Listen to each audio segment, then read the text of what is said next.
Hello সবাইকে, সবাই কেমন আছো? আজকে অনেক দিন পরে চলে এসেছি ছোট্ট একটা ভিডিও নিয়ে। গতকাল রাত্রে চা খেতে বেরিয়েছিলাম, তো একজন মাসির কাছে অনেকটা ফুল পেয়েছিলাম। ফুলগুলো এনে রেখে দিয়েছিলাম। সকালে স্নান সেরে সুন্দর করে আমার সিংহাসনটা সাজিয়ে নিয়েছি। এরপর আজ দুপুরবেলা ছিল টুবাইয়ের আইবুড়ো ভাত।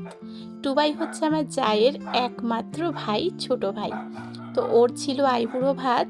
দিদিভাই সব রান্নাবান্না করেছে, আজ আমার রান্নার ছুটি ছিল।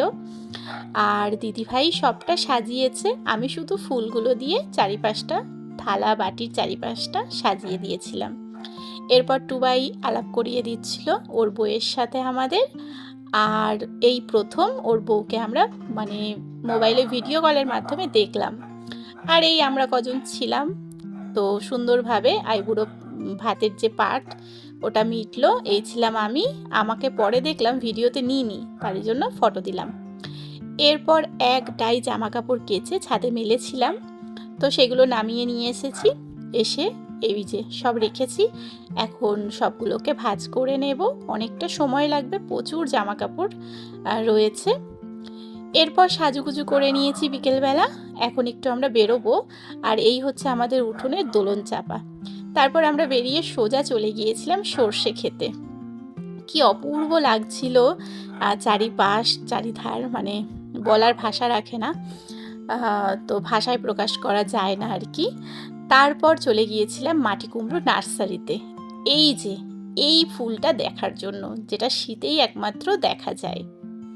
তারপর চলে এসেছি আরও একটি জায়গা, সেটা হচ্ছে আমাদের বাড়ির খুব কাছে দুর্গাদাস পার্ক। দেখো কত সুন্দর, প্রতি বছর এই অবস্থায় থাকে এই সময়। এই বাড়িতে প্রতি বছর এই ফুলটা ফোটে, কিন্তু এইবার এত বৃষ্টি পেয়েছে যে গাছ একদম ঝাঁকিয়ে পুরো রাস্তা কভার করেছে। এই দেখো কি অসাধারণ লাগছে, কি বলবো, ভাষায় প্রকাশ করা যায় না, এতটাই সুন্দর লাগছে। তো ভীষণ ভালো লাগলো, সময় কাটালাম এখানে। এরপর রাত্রে পৌঁছে গেলাম তাহেরপুর, কঙ্কনা মাম্পিদের বাড়িতে। ওখানে ছোট্ট পিকনিকের আয়োজন ছিল। এই আমরা আর ওদের বাড়ির কয়েকজন, আমরা এই কয়েকজন মিলে পিকনিক করলাম রাতের বেলা। রান্নাবান্না ওই আমি একটু হাত লাগিয়েছিলাম, জোগাড় যন্ত্র সব মাম্পি, ব্যাস। তারপর হয়ে গেল রান্নাবান্না। আর এখানে সবাই আড্ডা দিচ্ছিলাম, রান্না হচ্ছিল, দারুণ মজা করছিলাম। খাওয়া দাওয়া সেরে বাড়ি ফিরতি পথে এই এক ঝাঁক গোলাপের মধ্যে থেকে একটি গোলাপ ধার্য হলো আমার জন্য। এরপর পৌঁছে গেলাম একদম সোজা মহিষমর্দিনী বড়বাজারে প্রতিমা দর্শনে। শুরু হলো আমাদের মহিষমর্দিনী পুজো এবছর আবারও। তো এই প্রতি বছরের মতো আবারও ঠাকুর দর্শন করতে এসেছিলাম। এখন প্রস্তুতি পর্ব চলছে, আগামীকাল মহাষষ্ঠী।